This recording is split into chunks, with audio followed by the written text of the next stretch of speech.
เขาซื้อซองนัวฝนมาอีกแล้ว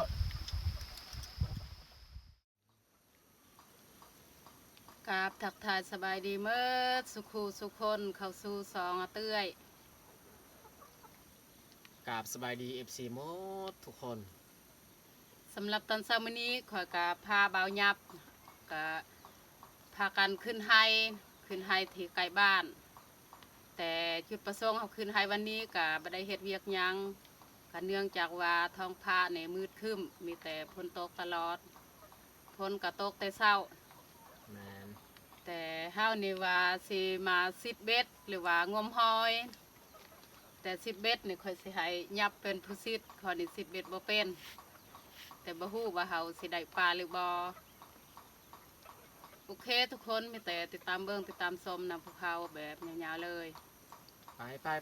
ปเบิ่งไปส้มน้ำกัน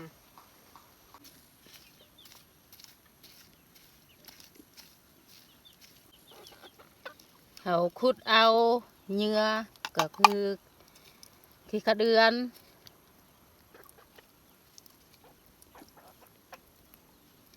โอ้เครือมะละนี่เหลืองสงสัยมันที่ตายแล้วเอาเก็บกินกับลายแล้วแต่ว่าก็ยังมีมากอยู่นี่มะละขี้นกแต่มะละจีนนี่บ่ค่อยมีมากแล้วมีมากแล้วมันเน่า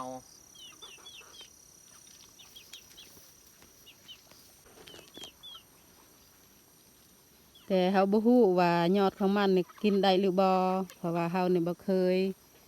ปลูกบ่เคยกินถ้าว่าเฮากินได้นี่เฮาสิเก็บเอามากิน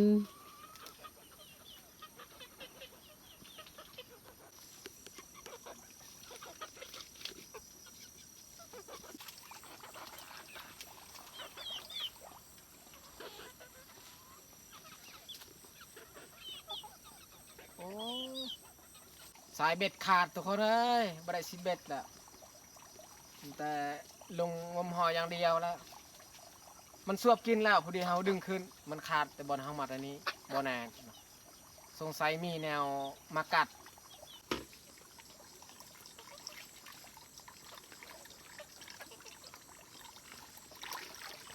ขอย่างเก็บเด้อ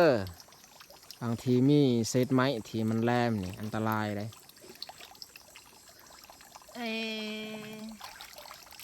เบ็ดมันขาดอยู่นี่ยั่งเทิงทรายเลยเลยถ้าว่าเฮาถือไปงมนี่ต้องระมัดระวังเลยถือเหยียบเบ็ดยอดปดเลยซะเกิบหัน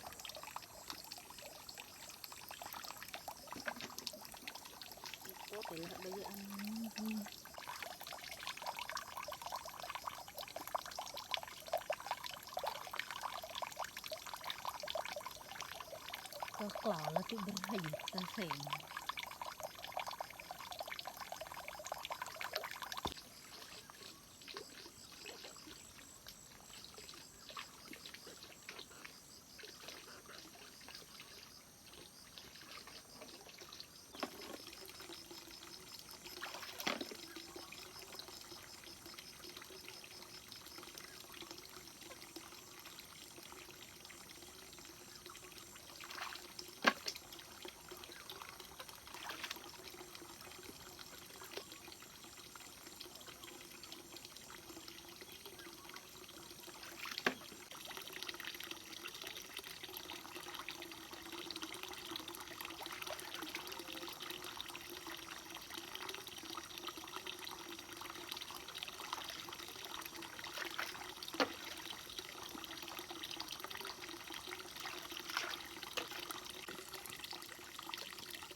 เอาเนี่ย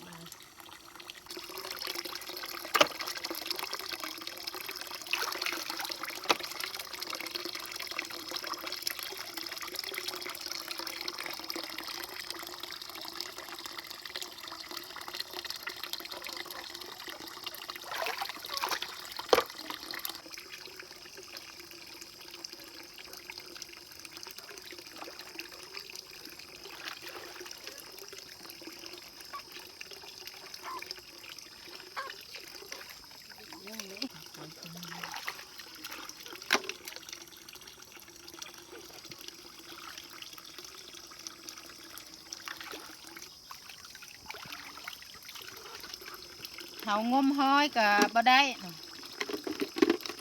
บ่หลายแต่ว่าห้อยในน้องนี่มีแต่หนูเอามากินคิดว่าสิได้กินปลาผู้เสร็จเบ็ดก็บ่ได้ปลาเบ็ดก็ขาดให้ยับดังไฟก่อนเพราะว่าเฮาสิต้มหอย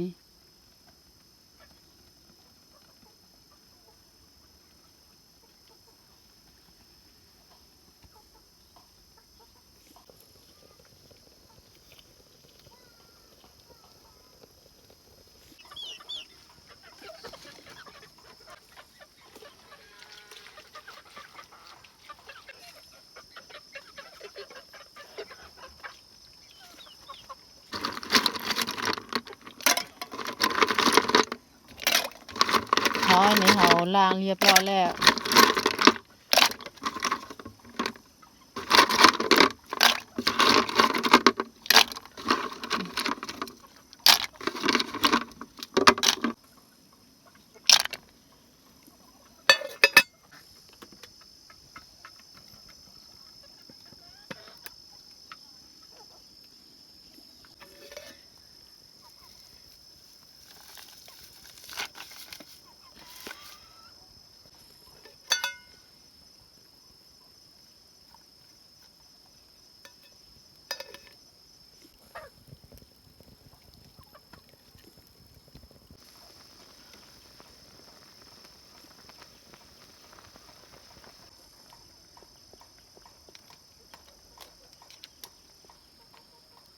สิเฮ็ดแนวได้กินหอยบ่เตื่อย เห็ดก้อยก็ได้หรือว่าสิคั่วก็ได้ เฮ็ดก้อยบ่พอกินเนาะหอยบ่หลาย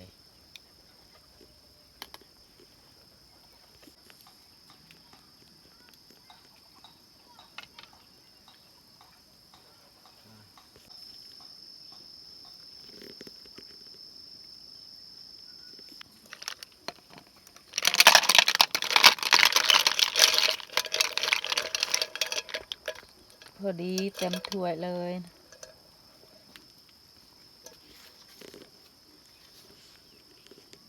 ขั้นนี้ต้มจ้าเบิ้ล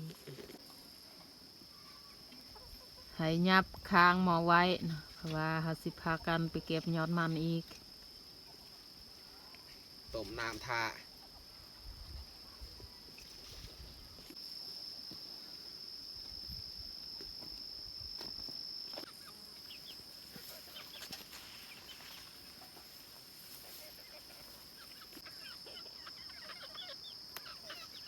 เฮาย่างไปเก็บยอดมันกับบริเวณที่เฮาปลูกกันนี้แหละ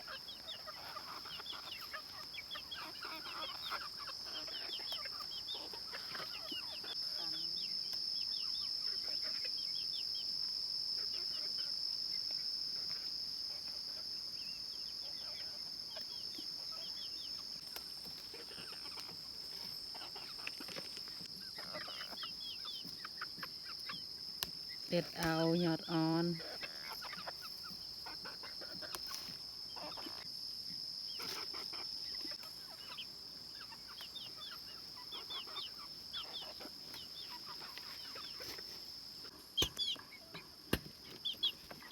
ยอดมันก็เฮาเก็บเอาสำนี้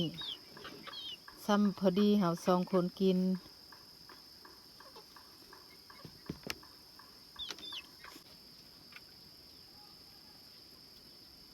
เฮามาแต่เก็บยอดมันนี่มาแกะหอยอีก ขี้เอาออกเลยเนาะ เอาออกทิมเลยขี้ของมัน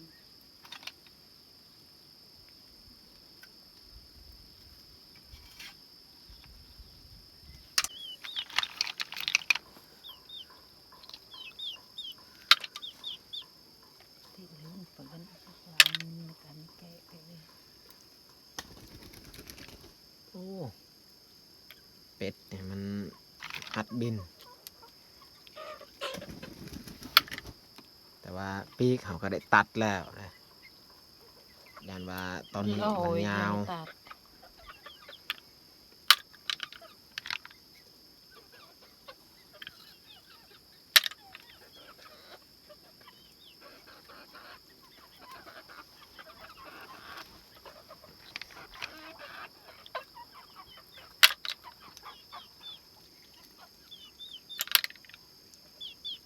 อันนี้ตาของมันหรือว่าขีมัน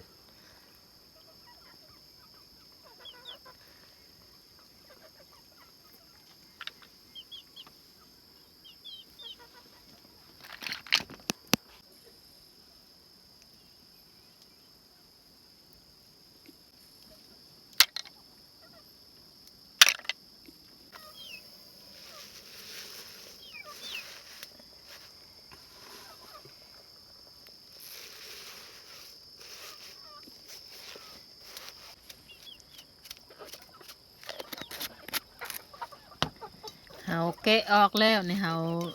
ล้างนี่เอาเดือเกลือเลย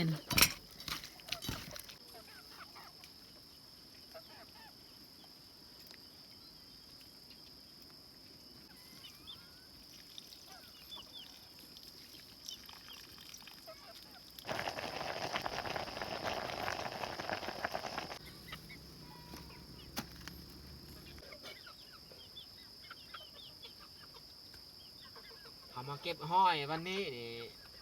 ได้บ่ร้ายแต่ว่าอันนั้นโตอยู่ในนี่ใหญ่เลยทุกคน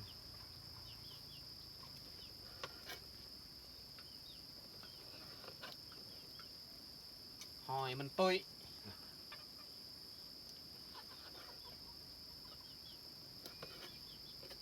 เอาเตื้อยนี่ออกไปเก็บผักหอมเพราะว่าเฮาสิเฮ็ดก้อย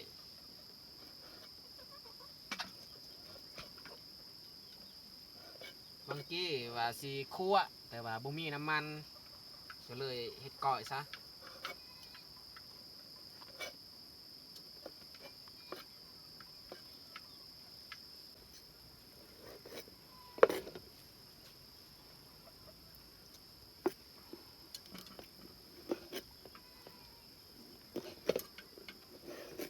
โต๊ะห้อยนี่ค่อนข้างใหญ่เขาก็เลยซอยอีกให้มันเป็นตอนน้อยๆ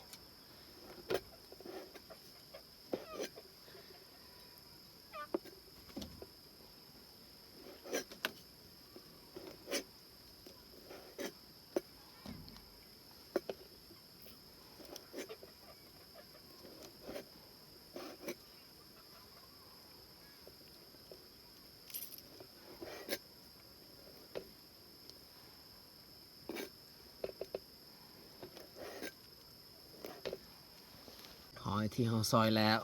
ก็ได้ชั้นนี้ละผู้นี้กิน2 คน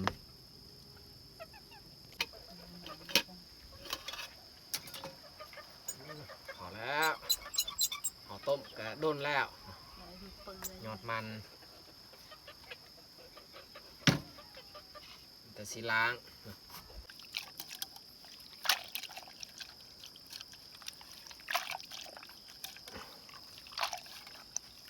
ดนโคตรเอาต้มค่อนข้างเปื่อย ของกินนี่เคยสิให้บ่าวยับเป็นผู้เฮ็ดเพราะว่าค่อยเฮ็ดนี่เดี๋ยวบ่แซ่บ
ใบขิง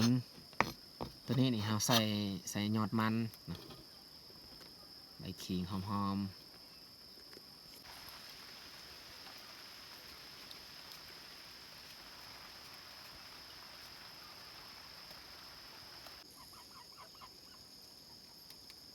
เขาปรุงซุปยอดมันก่อน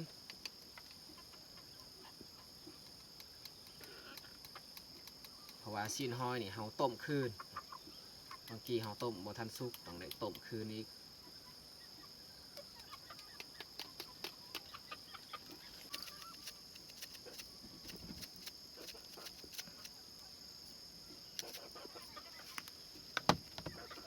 ใส่เกลือใส่แป้งนัวใส่ข้าวคั่ววิธีปรุงก็แบบสไตล์เดียวกับก้อยหอยนี่แหละดีแท้นี่ถ้าว่ามีมักงานี่ใส่แจ่วมักงาแซ่บไปแต่ว่าซุปอันนี้นี่เฮามียอดอันนี้นะยอดคิงหอมบัวหอมจีนแล้วก็ฮอร์โมน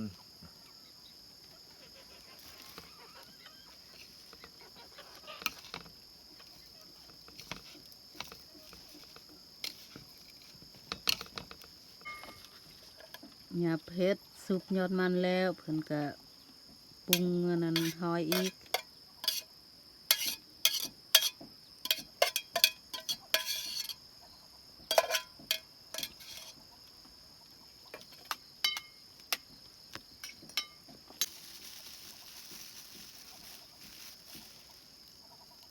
ใส่ข้าวคั่ว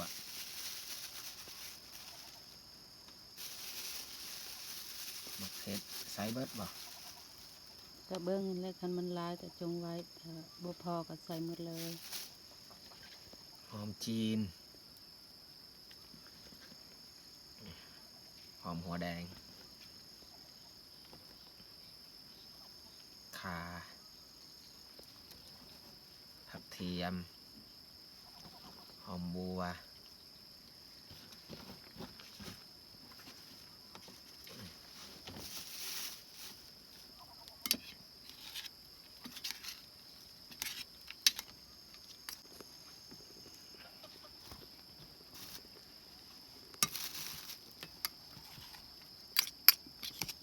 ถ้วยน้อยเฮาคนค่อนข้างยากหน่อยนึงทุกคนเลย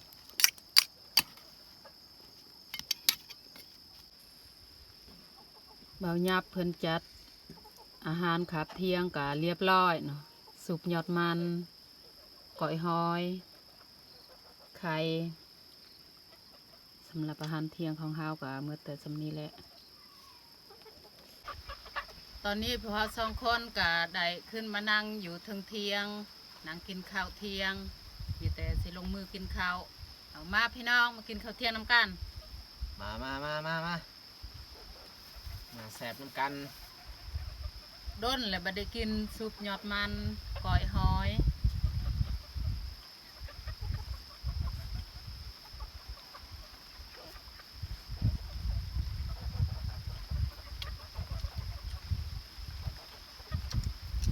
ฝนมาอีกแล้ว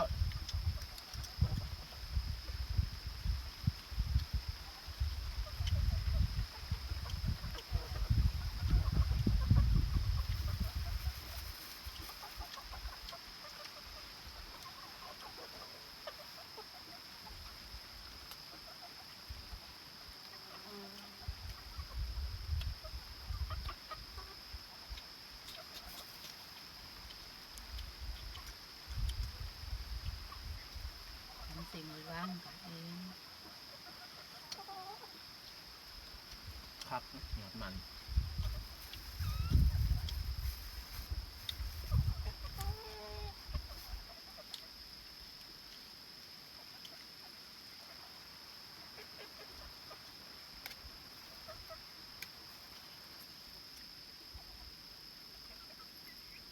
กดยังไงก็ได้ เรื่องใส่ปากใส่ปากแล้วก็บอก ม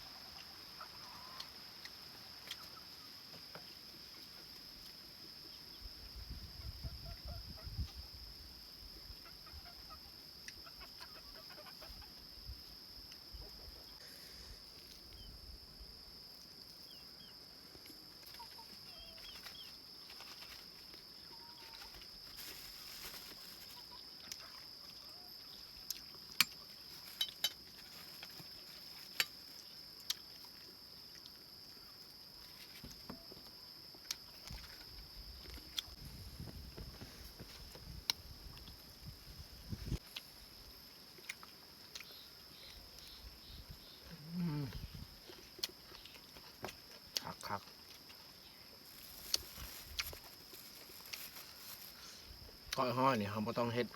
น้ำลายถ้าว่าเฮ็ดน้ำลายมันจะบ่แข็งโตปานใดนี่เขาคั่วมันฮดโตเข้ากินแซ่บคันแบบเขาต้มบ่แซ่บนะ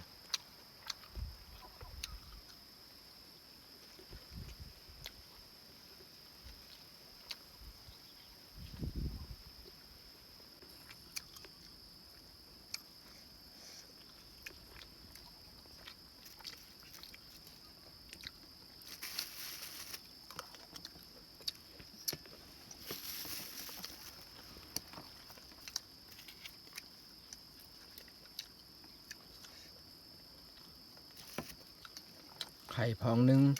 เอาเติดไปซื้อนำคนในบ้านเฮาเพิ่นขายหน่วยหนึ่ง5,000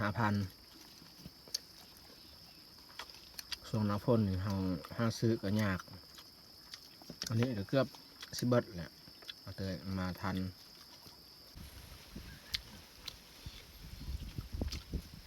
ไข่ก็ดนแล้วบ่ได้กินเด้อคนน้อยคันเอาเติดบ่มาซื้อนำข้าวเจ้าก็บ่ได้กินเหลือจากหน่วย 2-3 หน่วยบ่ แมน มันไก่สิเบิดแหละเพิ่นซื้อแต่หนึงเฮาก็ขอซื้อน้ำเพิ่นเพราะว่าเฮาก็บ่ได้ลงเมืองแหละฝนตกทางมันตันแล้ว เฮาซื้อ2 หน่วยปะให้พอหน่วยหนึง อืมอืมอันนี้ไข่แท้ตัวค่อยซื้อข้างก้อนหันแตะหนึงเลยค่อยซื้อไข่ปลอมแต่ว่าตัวสีเหลืองอันนี้มันบ่เป็นแนวนี้ตัวสีเหลืองก็อยากขายคือตัวสีขาวอันนี้มันเป็น แต่ว่าตัวแท้นี่คันว่าเฮาจับแบบนี้มันจะติดใส่มือตัวปลอมนี่บ่ติด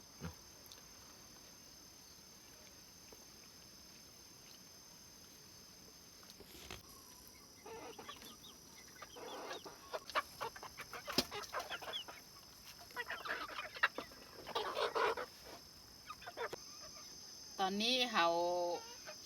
กินข้าวกันแล้วเนาะอิ่มเต็มทีได้กินก้อยหอยแล้วต่อไปก็มีแต่เฮาสิพากันกลับบ้าน แต่สำหรับคลิปนี้ก็น่าสิจบลงอยู่นี่เลยต้องขอบอกขอบใจทุกท่านที่เข้ามาเบิ่งมาชมเนาะคลิปของเฮาแต่ตอนจนจบถ้ามักคลิปนี้ก็อย่าลืมฝากกดไลค์ถ้าถูกใจก็อย่าลืมฝากกดแชร์นะเพื่อมีกำลังใจให้พวกเรา2 คนได้เฮ็ดคลิปต่อๆไป